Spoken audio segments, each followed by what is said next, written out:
The bravest are surely those who have the clearest vision of what is before them, glory and danger alike, and yet, notwithstanding, go out to meet it.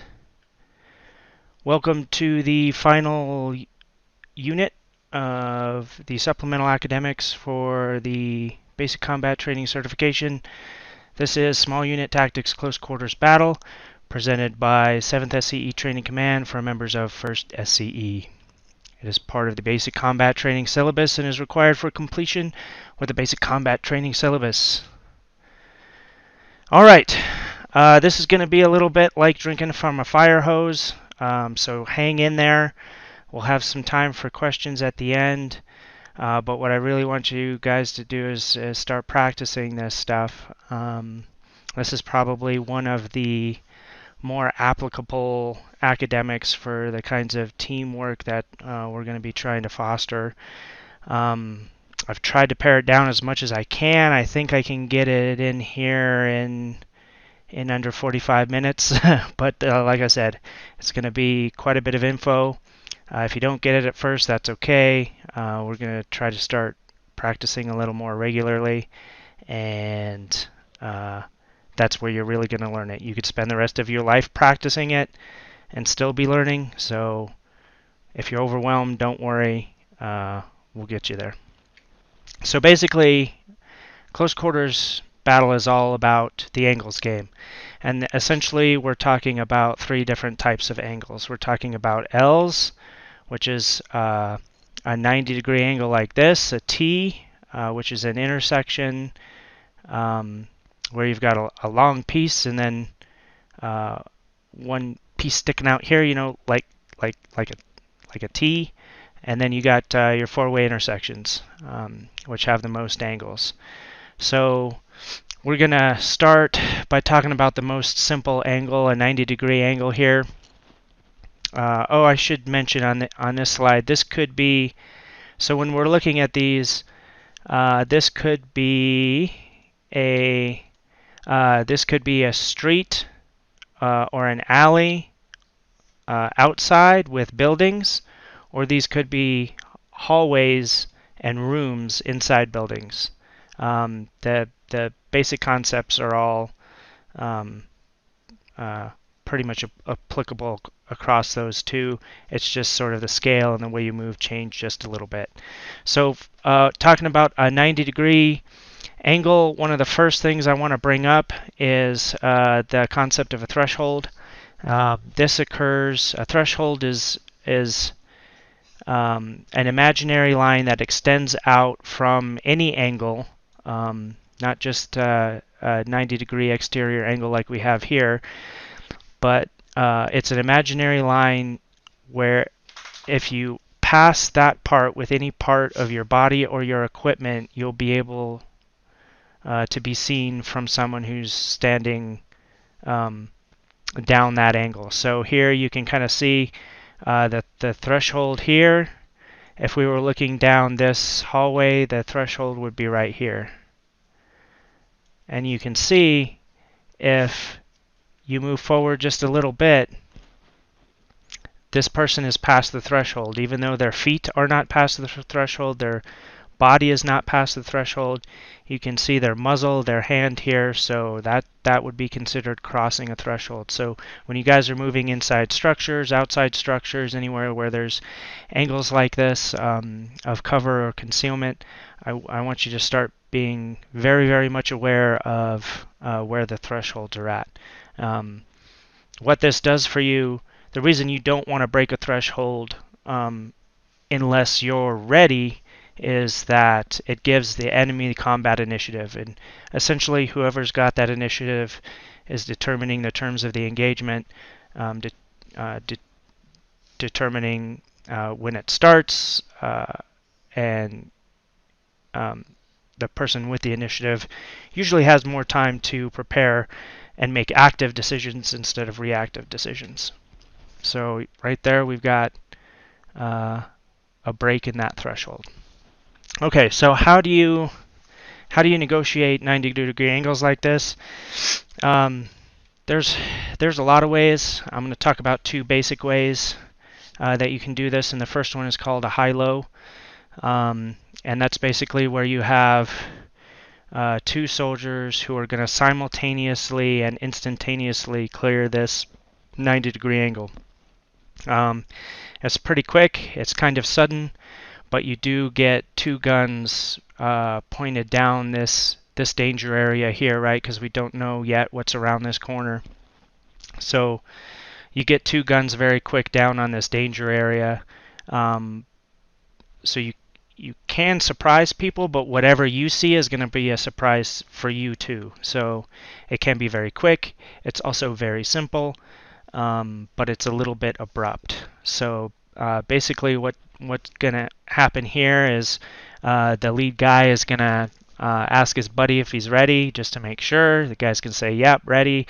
And another thing when we're talking through all this, I'm putting a lot of verbalizations in here because when you guys are brand new and you're first starting to practice and work through these skills as a team, I want it to be very deliberate and slow. But eventually you can start using nonverbal communication, but essentially you're communicating the same thing. So as soon as both guys are ready, the lead guy's going to say move, and they're going to pop around that corner to engage any enemy targets that are around that 90-degree corner. And you notice here, I should point out also that these arrows on these guys, I didn't put these on here as an indicator of movement. These are actually indicators of where the muzzle of your weapon and your eyes should be pointed. So if there's I don't want any misconceptions about this. These arrows are where your muzzle of your gun is pointed, not necessarily where you're moving. So these guys are offset left and right, and the guy nearest to the wall is kneeling and the guy farthest from the wall is standing, and this is to give them some muzzle offset. This is what it looks like from the exterior. So both of these guys can start blasting down this hallway with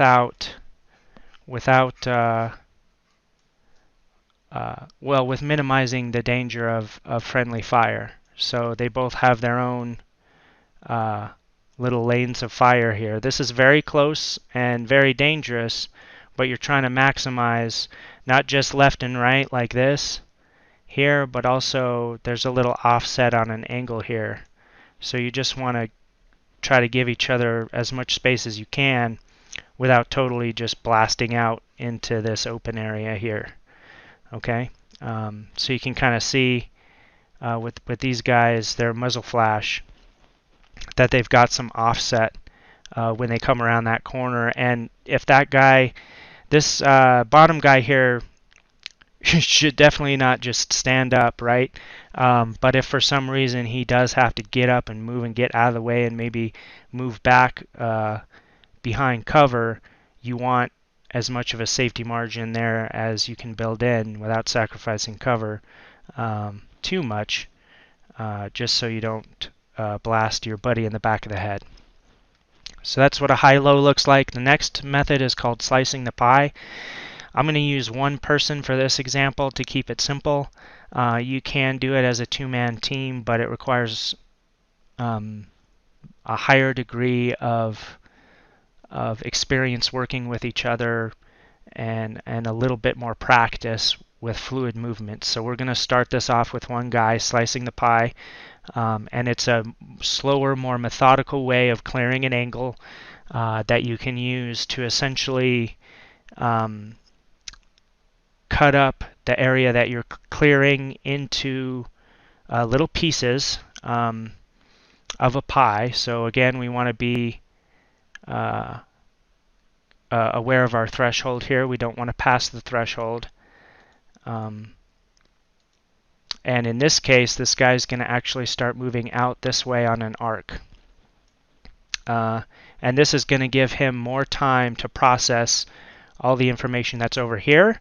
And the speed limit for him should be the speed at which he can process that information.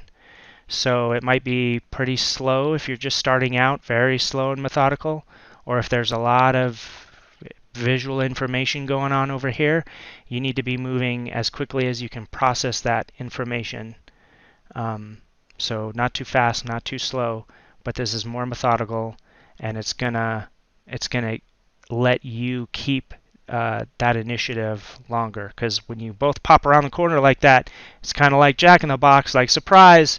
Basically, whoever gets the shots off first wins. This is more purposeful. So basically, what we're gonna do is we're gonna split this angle into slices of pie.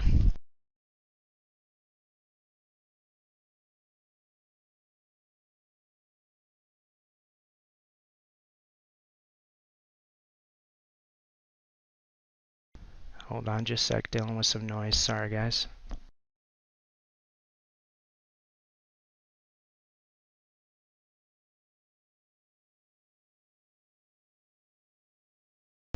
Alright, sorry. So slicing the pie. So this guy's still behind his threshold, and he's looking down this angle, so he can essentially see everything down this way already. So that we've still got the danger area up top here, but he's cleared this little piece of this area that he needs to clear, and he's going to start stepping away at an angle from that wall. So here you can see right up against the wall, he's cleared all this space, all that he can see already, and he's going to start moving away. This is what it would look like aiming down your sights. So he can see a little bit of that danger area here already, right? So he's going to take that step, and now he's cleared this whole slice of the pie right here. So he's moving away from the wall right here. I'm moving away from the wall and clearing more of that space. And now he can engage these targets one at a time as he clears down this hallway. So he's slowly and methodically revealed this target. He can engage it at his pace instead of the enemy's pace. Same thing, moving out more, continuing to move away from the wall, moving away from the wall on an arc. Now we've cleared even more space. We've cleared all this space here, and you can see this guy, he's down, he got engaged, and there's another enemy. So now if you had just blundered around this corner instead of trying to blast both these guys at once like John friggin' Wick, you can kill them one at a time. Okay, so you're slowly, methodically engaging targets as you slice this pie and now you can see on this last step, we're finally here at the threshold now. So now we're as far away from the wall as we're going to get to clear this 90-degree angle, and there's another target. So I've engaged this target at my leisure, I've engaged this target at my leisure, and now I'm engaging this target at my leisure on my initiative because I sliced the pie instead of just popping around the corner. Yeah, Leroy Jenkins is not my hero. Okay, so that's the basics of angles. So now movement as a team inside confined spaces. What does that look like? Well, there's a couple of common formations that are frequently used in ground operations and shipboard operations, and the first one is called a serpentine, and this is for a very narrow space where 4 people are trying to move down a very narrow corridor. And basically you've got your point man here. His responsibility is to be looking deep down this corridor and addressing far threats. You've got your 2 guys on the side here. They're responsible for managing near threats on each side. And then you've got your rear guard here, and he's responsible for security in the direction you just came from. So in this slide, the formation is moving this way. Very narrow.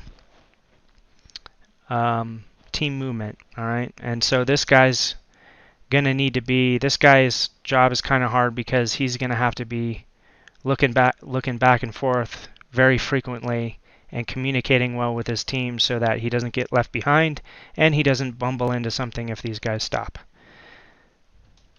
Okay, the next one is for a slightly wider corridor. This is called rolling T.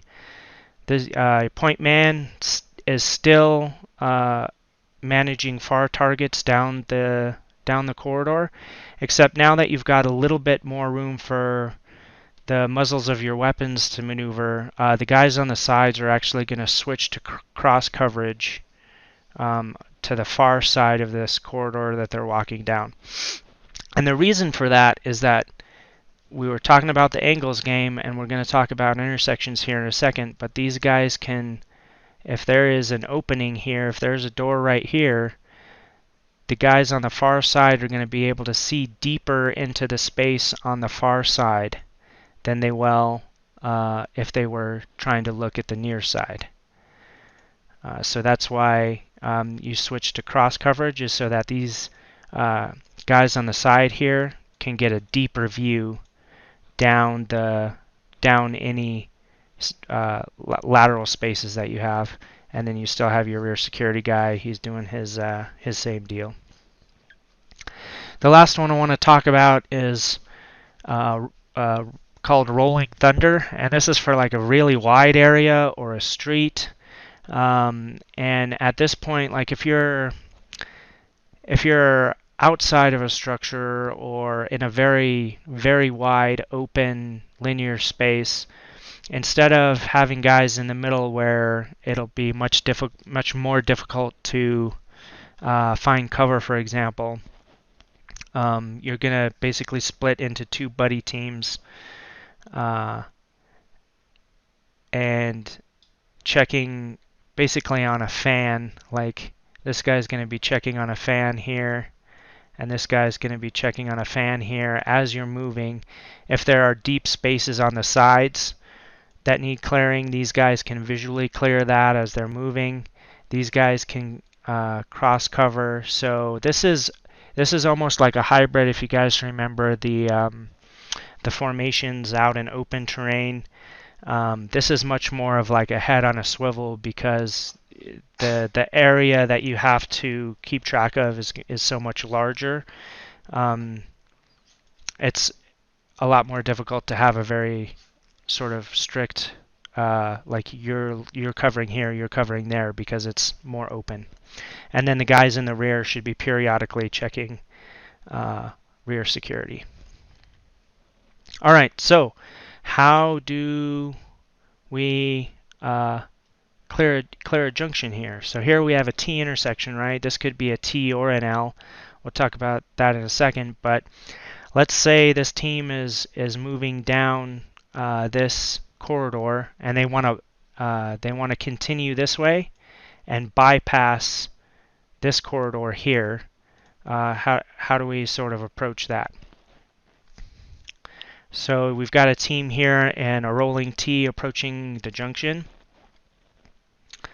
Then we've got the point man and the hallway side SCE prepare to clear this hallway. The far side is going to continue to clear deep down this hallway, and rear security is going to continue to cover the rear. And they're going to clear this. For this example, we're going to go ahead and use a high-low. So the hallway side SCE and the point man clear high-low down this linear danger area. And then the two other SCE are going to flow behind them to pass this linear danger area.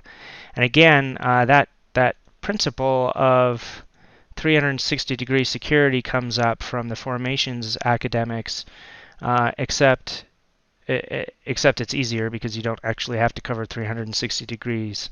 What I want you to be thinking about now is where are the danger areas? So this area back here should be relatively cleared, right? So we've only got one gun checking periodically back that way.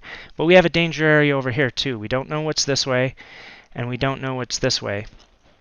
So we've got, but we've been looking down this hallway the whole time we've been traveling down it, right?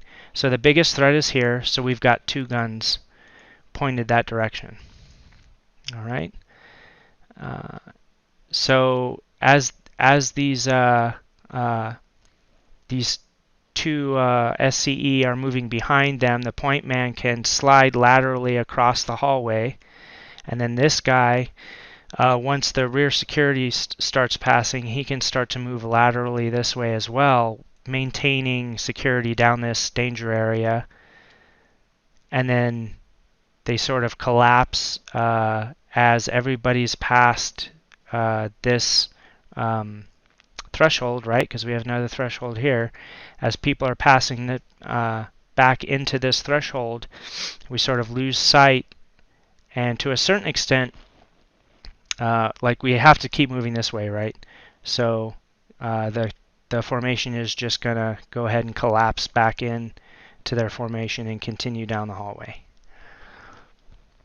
All right. So now we'll go back to a couple of slides ago where the hallway side SCE and the point man have just cleared down this danger area. Well, let's say for whatever reason that the team leader calls it, or they have good intel and they know where their objective is, and they want to switch directions this way, or this is an L intersection. Let's say there isn't even a hallway up here.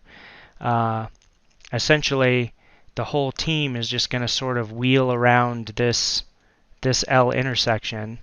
And another thing I want you guys to start focusing on is once you've sort of committed to the side of a linear space, you need to stay on that side. So this guy was coming from the right side of this hallway, and he's going to continue down the right side of this hallway.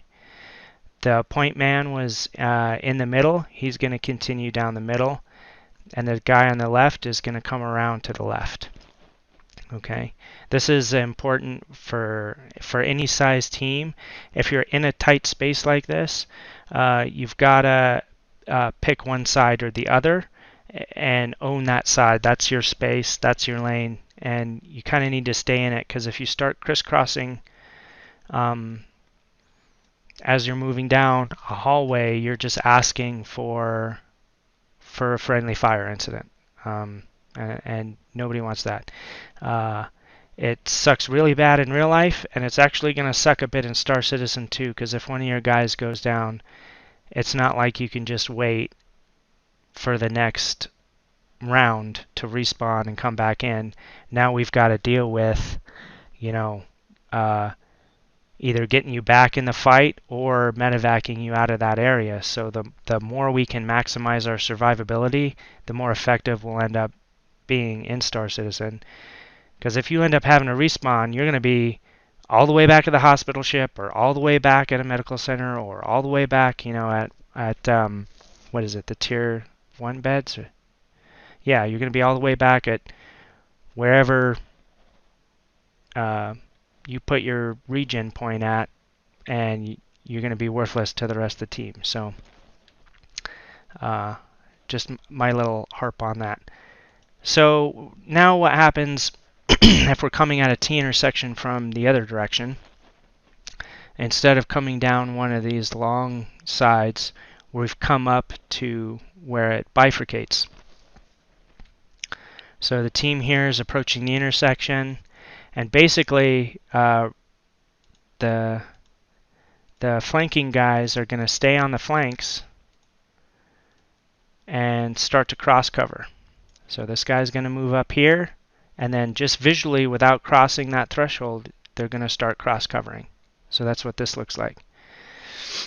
So and again, it might be a little clearer in this slide. This is why you move in these formations, is this guy can cover deep down this side, and this guy can cover deep down this side.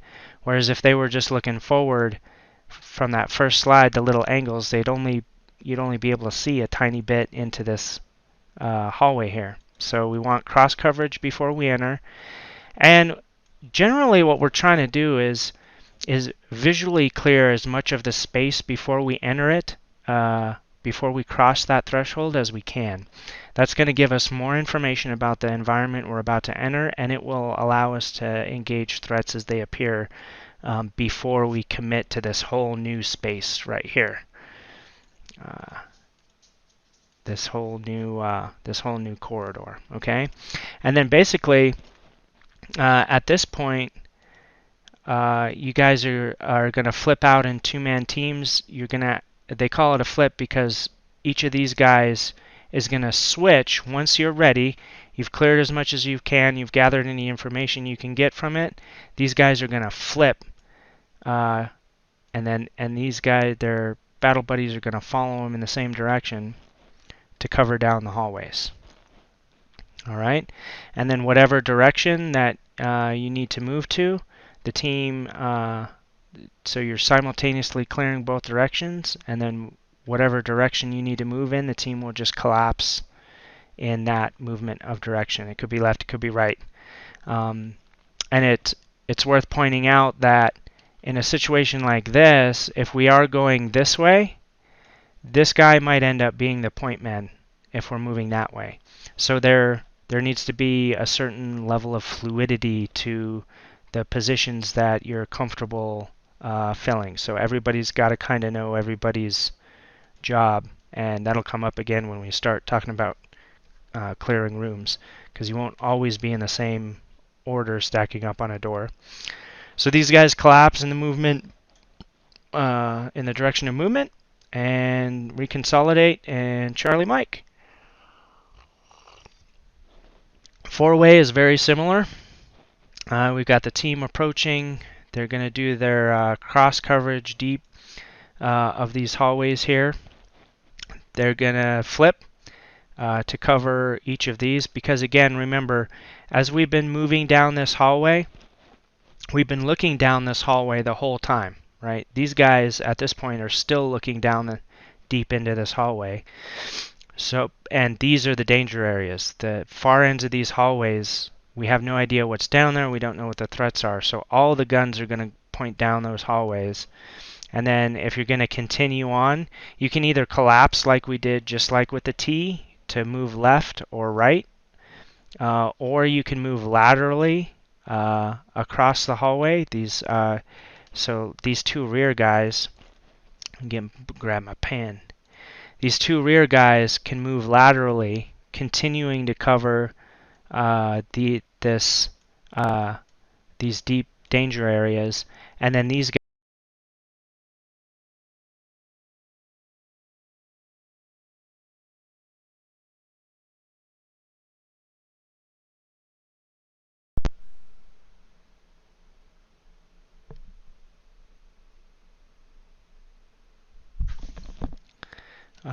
Let's see. Can I get an audio check in the chat real quick? All right, thank you. Okay, so, and these guys are just going to reform as they move down the hallway. And once, again, we're passing this threshold, everybody just collapses, and you can continue on your way. All right, room clearing. Oof, here we go. I feel like I'm going too fast. And first, before we talk about room clearing, we've got to talk about anatomy of a room. There's a couple room types. There's a center-fed room where the door is in the center of one of the walls. There's a corner-fed room where the door is in the corner. That's the most common type of door. And then you also have a little short room, like a broom closet or a bathroom or a powder room or a, I don't know, a little room, little short room. Okay. So those are essentially the three types of rooms we're going to talk about for today. For a center-fed room, this doorway here, this is a threshold, right? But it's also, I want to introduce you guys to the idea of the fatal funnel. Anybody that goes into this room is going to have to funnel through this space. Technically, any area that's going to funnel personnel is a fatal funnel, because you can mass fire on that area and put a world of hurt on people. But for now, let's focus on just the fatal funnel being the doorways that we're entering into. You don't want to be stopped in this fatal funnel ever, because the guys behind you are going to be coming in behind you, and we need to get guns in that room. So once you commit to crossing that threshold, you're committed. You got to go. You go. The whole team is going. And then you've got points of domination inside the room. Basically, if we've got a friendly at each one of these points, we can completely control what happens in this room. We dominate this space. If we've got somebody in the 3 near corners to the door, this corner, this corner, this corner, it could be the other 3 corners, but it's going to be 3 of the nearest corners to the door and 1 standing right by the door. It's the same thing with a corner fed room. You've got your fatal funnel, and your points of domination are the 3 closest corners to the door and a guy standing next to the door. So there are 5 pretty much core fundamentals of room clearing. Okay, the first one is clear the fatal funnel. The next one is clear the near corners, then run your walls, clear to the center, and communicate. And this is essentially a step-by-step process that each operator is going to use when he enters into a room so that they can collectively, efficiently clear that room. And I'm going to show you what that looks like. But it's as each person in the stack goes into the room, they're each consecutively starting this process. So the number 1 man will start at first. He's going to be doing this step, and then as soon as he's through the door, the number 2 man is going to be doing this step, clearing the fatal funnel, while the number 3 man is doing this step. Kind of sounds like a lot, but we'll see. All right, so basic room clearing here. Here's the stack, right? We've got your point man. Team leader is very often and very useful as the number 2 man, number 3 man, and number 4 man. In this case, if we're going to be chilling outside this door, which we shouldn't be doing too much, we do want that 360-degree security, except it's easier because it's only 180 degrees-ish. So we've got a muzzle pointed off this way, outboard sort of down the hallway, and then one focused on this opening here, the fatal funnel. So before you go in, we got to make sure everybody's ready to go in, because we really need everybody to go in, and we really need everybody to be very focused on what we're about to do, because this is the single most dangerous thing that you'll do in CQB, is going through this fatal funnel. So we want to make sure everybody's ready. And again, we're going to start verbally, but eventually you can start using nonverbal cues. But we'll talk about that in the more advanced academics. So everybody's going to verbally let everybody know that they're ready to go. 1 up, 2 up, 3 up, and 4 up. And at this point, everybody in this stack should be turned and focused and ready to make entry into this room. And this, the point man has already started clearing the fatal funnel. So this kind of has dual meaning, because you can clear a lot of this room visually before you go in it. So he's doing that, and it also means get your ass out of the fatal funnel. Okay, so he's clearing it visually as he approaches it, and then once he commits to that threshold, he's going to get his ass out of the fatal funnel. So he's starting to clear before he even enters that room. Okay. Now the number 1 man is going to clear his near corner. He's going to be checking, just clearing that last little tiny little piece that he couldn't see from outside before he starts swinging this way. And now the number 2 man is going to start thinking about clearing the fatal funnel. Okay. So now the number 2 man, he's clearing the fatal funnel. He's come in and swept around and done a button hook, and he's going to start running this way.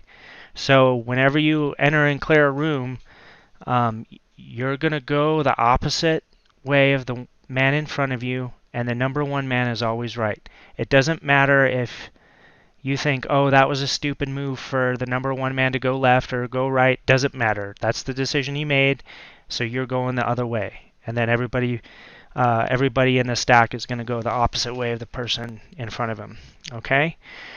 So now, running your walls. Now this guy's cleared his near corner. He's going to start running this first wall. Okay? So he's clearing this space. He's already running his wall. And this guy is going to clear his near corner. So you see it's sequential as each person enters the room. They're all going to do these things. So the number 1 man, he's going to start running his wall. He's going to start moving towards this far corner, his point of domination down here.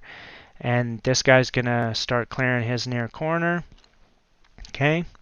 Now, the number 3 man here, he doesn't need to check this corner because it's already been cleared by this guy, okay? So the number 1 man, he's going to start clearing to center because that's the step he's on. So he's got his muzzle pointed this way, and he's going to start sweeping towards the center of the room, clearing it, engaging targets, doing work as needed. Okay, this guy's still running his wall. He's moving down this way to get to that corner. But now the number 3 man, his near corner isn't this corner anymore because the number 1 man was already there. So he's going to start, when he comes into the fatal funnel, he's going to start clearing visually and with his weapon about a meter off of the number 1 man right here. So the limit of his muzzle should be about a meter off of this guy because the number 1 man already cleared all this space. So the number 3 man, you don't have to double up on the work. He's already done it. And right away, this guy is also going to start clearing to center. Okay. So now pretty much everybody's in the room. Everybody's clearing to center. This guy now, his right limit when he's clearing to center is going to be about a meter off of where this guy ends up. Okay, so we're not flagging each other when we go in this room, but we're methodically and quickly clearing the entire space. Okay, so this guy's still going to be working towards the center here. This guy's left limit is going to be no less than a meter off of this guy, and no less than a meter off of this guy. Same thing here. No less than a meter here, and he's going to be pretty far off from this guy, but you see what I'm saying? So you don't want to be flagging people like mad when you go into this room. If someone's already cleared a space, you don't need to go through and clear it again. So now we've got everybody in the room, and now we've got all these overlapping fields of fire with left and right limits that do not include your battle buddy. So you can see there's sort of this area inside these overlapping fields of fire. Anything in there is fair game. This area, this area, this area has already been cleared, so we're not really worried about it. But we've got nice overlapping fields of fire. And then the last step, which is really sort of a continuous step, just constantly all the time you need to be communicating. Now I don't mean that you should be writing a novel and trying to dictate a novel to your team leader or your battle buddy. What I do mean is that if you have something that needs to get addressed, you should bring it up. And a good rule of thumb for that is to say what you have, what you need, and what you're doing about it. Okay? But let's say these guys are all done. They've come in there and they've got these overlapping fields of fire. And this is a beautiful, open, sterile vacuum of a space, right? And everybody's done. We're done at this point in this room. Once you're done, you're going to start communicating again, 1 clear, and start with 1. Okay, you need to do this in numerical order because if somebody is down and out, you're going to know right away who it is. If it's the number 1 man, no one's going to be saying anything. You need to be looking around for the number 1 man saying what the hell's going on. If you hear 1 clear, 2 clear, and then it gets quiet, what the hell happened to number 3? You see what I'm saying? And then if everybody's here, 1 clear, 2 clear, 3 clear, 4 clear, now we're essentially, everybody is saying, I'm done with this room, I'm here, I'm good to go, we're good. Okay? But, okay, so yeah, we're at our points of domination, we totally control this room now. But nothing ever happens in a frictionless vacuum, right? until you get to the Special Forces 0G operational detachment units, but we'll talk about that later. So nothing happens in a frictionless vacuum. Usually there's stuff in rooms, there's closets, there's rooms, there's hatches, there's all kinds of stuff. So if there was an area here, say there's some lockers or some bunks or some crates or whatever it is in this room, no one in this room can see back behind this space. This guy's view is blocked. He can kind of see into it, but no one can fully see into this space. So right now this area isn't clear. So when they're going through, this guy isn't going to say that he's clear. He's going to communicate that he has dead space here. So any space that is in a room that you haven't cleared, that you can't see, we call dead space. So he's going to communicate that, and he's going to communicate it as briefly and succinctly as he can. He's just going to say clearing dead space. What does that do? That tells me you have dead space and you're clearing it, and you didn't ask for anything, so you don't need any help, right? So what do you have? What do you need? And what are you doing about it? He's got dead space. He's going to clear it. He feels like he can handle it. He's going to handle it. We're good to go. Okay, next we're going to talk about a split stack. And this is kind of cool, especially if you have an open door, because you can clear almost 80% of this room, at least visually, before you ever even enter it. So essentially what's going to happen is this team is going to split, and this guy and this guy are going to move to the other side of this door so they can enter it from both sides. So what this guy is going to do, right, he's going to have to manage this angle. This is a T angle here, and he's going to have to manage it. And so we call it this panning or pieing. He's going to pie this room, right? So as he passes by, he's just going to sequentially clear this room, and he can pie this room all the way to the other side of that doorway. That keeps security on that fatal funnel, and if anything pops out of there, or if there's a bad guy in there, he can address it right away. But we're not just going to diddy-bop past this door like, oh, we're fine, nothing's going to happen, right? We don't know what's in there, so it's a danger area, right? So this is already part of the process of clearing that fatal funnel now as we're just passing by the doorway. So they're going to pass to the other side, and they're going to do something very similar, right? Everybody's got to be ready. So 1 up, 2 up, 3 up, and 4 up. And there's a couple different ways you can decide who the number 1 man is. If it's a closed door, you can default to whoever's closest to the doorknob is the number 1 man. Or if it's an open room, you can generally, whoever has the most work to do when they go into the room will be the number one guy, because he's got eyes on some work that needs handled. And by work I mean people, mainly people, but people, dead space, open doors, things that need to be handled immediately when they go into that room. Whoever has the most work on an open door is generally the number 1 man. Okay, so same thing, 1 up, 2 up, 3 up. Now everybody's ready.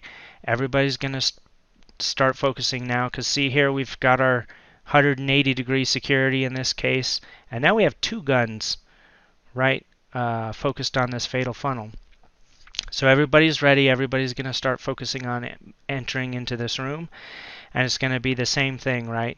The number 1 man is going to go first, but in this case, he's going to follow the path of least resistance and clear right through that fatal funnel. The number 2 man is going to cross now and go the opposite direction, right? Because you always go the opposite direction of the person in front of you. And this gets a little tricky. Notice I have these guys' muzzles deflected a little bit. This gets tricky because now you're at a higher risk for friendly fire, and you really, really, really should not be shooting past your guys into the room. Let the person in front of you do the work that he has in front of him. Don't try to take that work from him. or you might end up shooting your buddy in the back of the head. All right, so we've got the number 1 man, he's diddy bopping over here. 2 is moving this way, right? We're doing all the fundamentals of room clearing as we're going through this. Number 3 man's going to go this way, and then number 4 man's going to come in. And now I want to talk about an alternative method of securing a room. It's faster if this room is easily cleared with no dead space, and that's called strong wall or limited penetration. And in this case, these guys won't be moving all the way into those points of domination we talked about earlier. They're basically all just going to stand on this wall and cover the far end of the room. So this is good because it's quick. You can get in and out of a room more quickly, and you also get pretty massive overlapping fields of fire along this wall. So that's another method you can use when you enter a room. And there's no hard and fast, you always do it this way, you always do it that way. You just have to practice it and start learning what works well. Okay. Whew. All right, fire hose still going. So when you go into a room, how do you set priorities in a room? What do you need to handle first? What's the order of work? The first priority is people. And the first sub-priority of that is armed people, and then maybe armed people. And there's only those 2 kinds. So if you go into a room and there's a dude in there with a gun, that's the first priority. If there's a dude in there without a gun, that's your first priority. If there's a dude with a gun and one without a gun, the dude with the gun is your priority, if that makes sense. So armed people first, and then maybe armed people second. And you want to deal with those maybe armed people because they may be armed. So you need to secure them, handle that problem first. The next is dead space inside that room. The third is open doors, and the fourth is closed doors. So generally, unless something dramatically changes, that's sort of the order you want to go in. So in this case, these guys are going to enter. This guy is going to immediately address. We'll just say this guy was armed and hostile, and he's getting some extra face holes. This guy, as he's starting to clear this way, is going to keep an eye on this open doorway as he's going to run his wall and take a quick peek in this dead space behind this door as he moves down. So this guy's dead. Now this guy in this corner is going to keep an eye on the open doorway and also kind of keep an eye on this closed doorway and any intel indicators like sounds or anything coming from this door.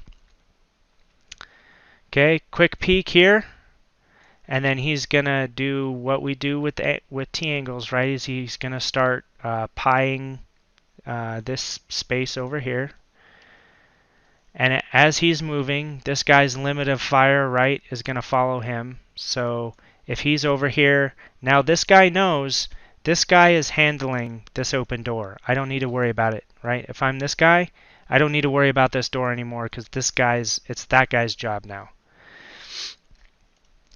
So you really got to kind of start developing an awareness of what everybody else is doing and adapt to that. So now this guy's pied all the way across that open door, which means he's probably been able to clear about 80% of whatever space is over here on this side of the room.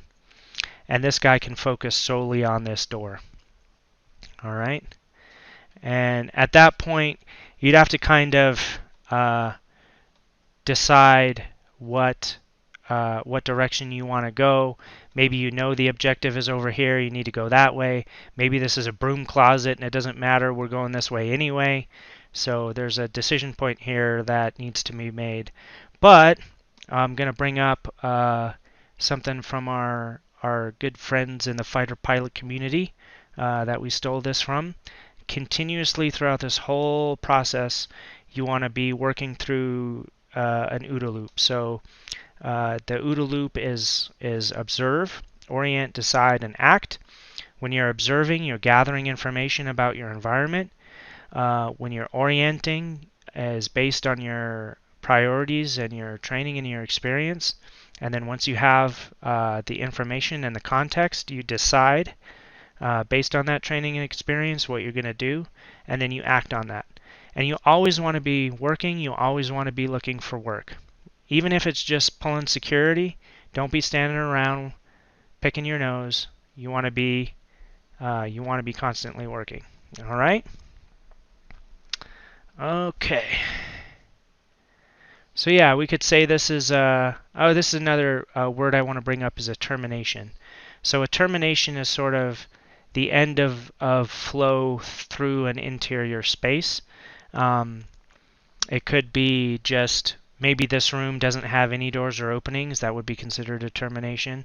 In this room, this room that we're looking at isn't a termination, but this room is. There's no way out of it.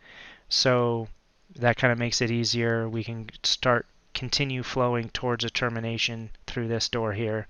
Or if this door wasn't here, we could flow back out. Okay? Whew! All right. So some general guidelines. That's about it for basic CQB. Like I said, you could study and practice this shit forever and not know everything. So I just want to give you guys sort of a basic introduction to it, and we can work on it and practice it, start developing TTPs as we go. But a few general guidelines for CQB, okay?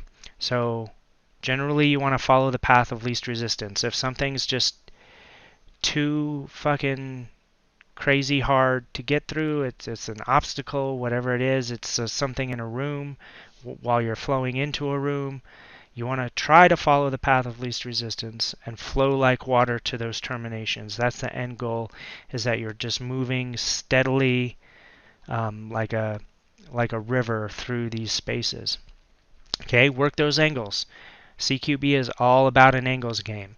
We pretty much only talked about angles on one plane, but you need to remember too that there's a vertical plane, and the angles work very similarly up and down.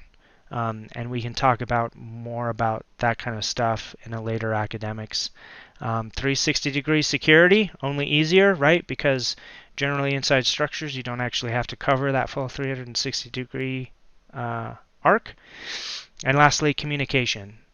Don't tell your team leader, don't dictate a novel to him. Just tell him, don't be afraid to communicate at all. Communication is absolutely key. It's one of the fundamentals of all combat. So just try to be as brief as possible. Tell your teammates, tell your battle buddy, tell your team leader what you have, what you need, and what you're doing about it. And if you can whittle it down to those three things, generally that's enough. You don't need to say anything more than that. All right. That concludes the academics. This concludes the supplemental materials for the Basic Combat Training Certificate. I want to give a shout out to a couple folks in the org that put in some extra time to either help me work through what I wanted to teach or helped me gather media for the presentations, or just really helped out a lot. So AR Retriever, Brat, Simon, Drake, Panda, Corn Chip, Sorera, and Daly. Thank you guys so much. I appreciate your help and the time and the effort that you put into giving me that help. All right. Wes, I think you had a question about Windows. Yeah, Windows. Presumably you can be seen, and also you can see. You can't go through the window. So is there a difference in how you deal with the windows? Do you count that as dead space? No. So you can pie windows just like you pie doors. Right. So if you're going to bypass a window, that's essentially like you could think of it like a two-dimensional T instead of a one-dimensional, or a three-dimensional T instead of a two-dimensional T. If that makes sense. Yep. I'm assuming, of course, the window is low enough that you can't slip under it. Yeah, I mean, if you're trying to be surreptitious, you can absolutely bypass it like that as well. But if you're looking to visually clear that space as you bypass it, you just treat it like a T. What happens if you've got an L-shaped room? Same thing. You would just continue flowing in that room, addressing those angles as you move into it. So, and we'll see a lot of that because there are almost no rooms like the examples in the presentation, right? Structures are almost always more complicated than that. So you can continue to use the principles of clearing those angles and your limits of fire with your buddies to work around those angles as you move through the room. Yeah, in Star Citizen, when we were doing Orison, I had a lot of cases where the bad guys were popping up literally above the heads of other people in front of me, and I couldn't shoot. And it's so frustrating. Yeah, that kind of illustrates the importance of those formations and sort of staying in those lanes, is to open up those fields of fire so that everybody who can shoot. So, and it just takes practice, like having the situational awareness to know where everybody's at. You really got to be looking around a lot. So when we say head on a swivel, you're literally just constantly have to be scanning, not only for enemies but also checking up on where your buddies are at, and so maintaining those formations will help you maximize your fields of fire when you need them. All right. Well, that concludes this academics. Don't forget to re-up on Twitch, Aurora Republic .space. Check us out. It's a lot of fun. Sometimes we get hammered and make mistakes, but that's part of the fun too. Okay. See you guys.